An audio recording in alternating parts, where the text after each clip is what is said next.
यदि आप शासकीय कर्मचारी हैं या किसी भी तरीके से एनपीएस नेशनल पेंशन स्कीम से जुड़े हुए हैं तो नेशनल पेंशन स्कीम के नियमों में हुआ है बदलाव। सरकार ने किया है बड़ा फैसला। एनपीएस के नियमों में कौन सा बदलाव किया है सरकार ने, आइए एनपीएस के बदलाव के बारे में जानते हैं। नेशनल पेंशन स्कीम के नियमों में सरकार ने करोड़ों अंशधारकों की सुविधा के लिए नियमों में बड़ा बदलाव कर दिया है। पेंशन फंड रेगुलेटर पीएफआरडीए ने एक सर्कुलर जारी कर नॉमिनी में बदलाव के लिए ई साइन आधारित ऑनलाइन सुविधा की शुरुआत की है। इसके साथ ही एक मुफ्त पैसा विड्रॉल और दोबारा से खाता खोलने की सहूलियत भी दी गई है। आपको बता दें कि एनपीएस एक पेंशन सह निवेश योजना है जिसे भारत सरकार ने भारत के नागरिकों को वृद्धावस्था में सुरक्षा प्रदान करने के लिए शुरू किया गया है। पहले क्या थी व्यवस्था?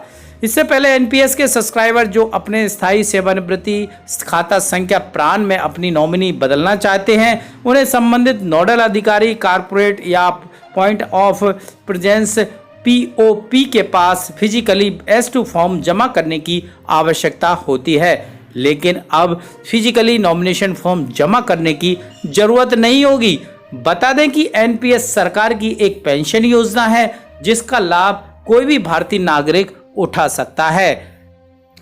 आखिर नॉमिनी में कैसे करें बदलाव? नॉमिनी में ऑनलाइन बदलाव के लिए एनपीएस सब्सक्राइबर लॉगिन क्रेडेंशियल के साथ अपने सीआरएस सिस्टम पर पहुंच सकें। उसके बाद डेमोग्राफिक चैलेंज मेनू के तहत अपडेट पर्सनल डिटेल विकल्प को चुनना होगा। सब्सक्राइबर को फिर नॉमिनी डिटेल ऐड और अपडेट करने के विकल्प का चयन करना होगा। इसके बाद एनपीएस सब्सक्राइबर को नॉमिनी का नाम, नॉमिनी के साथ रिलेशनशिप और जो शेयर कितनी फीसदी आपको करना है जैसी डिटेल सबमिट करने होंगे। एक बार डिटेल सेव और कंफर्म होने के बाद आप सब्सक्राइबर जो है रजिस्टर्ड मोबाइल पर एक ओटीपी आएगा।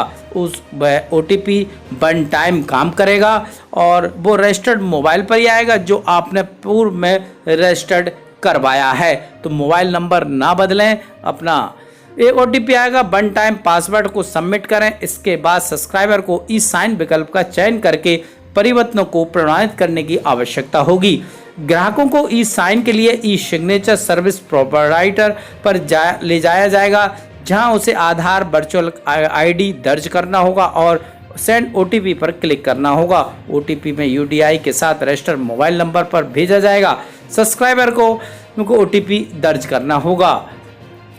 अगर वह ई साइन फेल हो जाता है तो सब्सक्राइबर को मौजूदा फिजिकली प्रोसेस के अनुसार ही नॉमिनेशन को अपडेट करने का विकल्प होगा। यदि आपका ये सिस्टम फेल होगा तो आप पहले की तरह करेंगे।